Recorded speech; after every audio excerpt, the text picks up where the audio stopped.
பிஸ்மில்லா வஸ்ஸலாத்து வஸ்ஸலாமு அலா ரசூலில்லா அம்மா பாத். நாங்கள் இன்ஷா அல்லாஹ் இன்றைக்கு முஹாதரா சானியா ஆரம்பிச்சிருக்கிறோம்.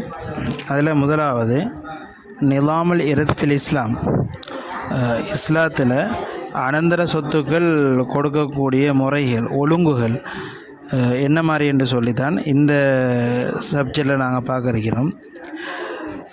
இஸ்லாத்தை பொறுத்த வரைக்கும்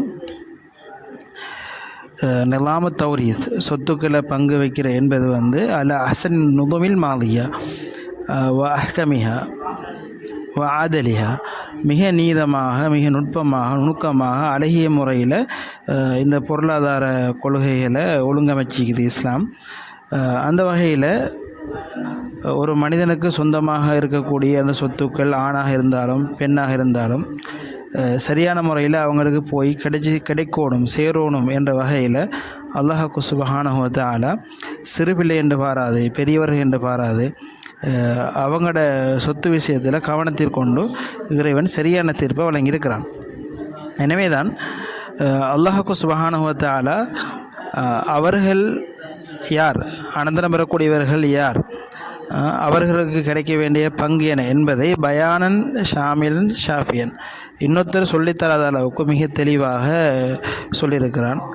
இதை ரசூலுல்லாஹ்க்கு கூட இதை என்ன எப்படி என்று பங்கு பிரிக்கிறதுக்கு இறைவன் அல்லாஹ் அனுமதி கொடுக்க இல்லை.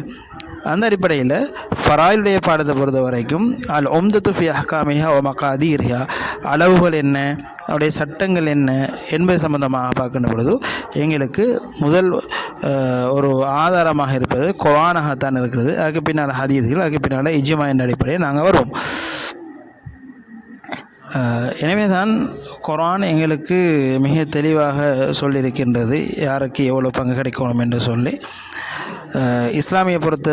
இஸ்லாமிய மார்க்கத்தை பொறுத்த வரைக்கும் அல் இனாயா ஃபாயிகா, மிக பிரயோசனமான உயர்ந்த கவனிப்பை செலுத்தி இந்த சட்டங்களை எமக்கு சொல்லி தந்திருக்கின்றது. இன்ஷா அல்லாஹ் நாங்கள் இது சம்பந்தமாக அடுத்தடுத்த விஷயங்களில் பார்ப்போம். ஜஸாக்குமுல்லாஹ்.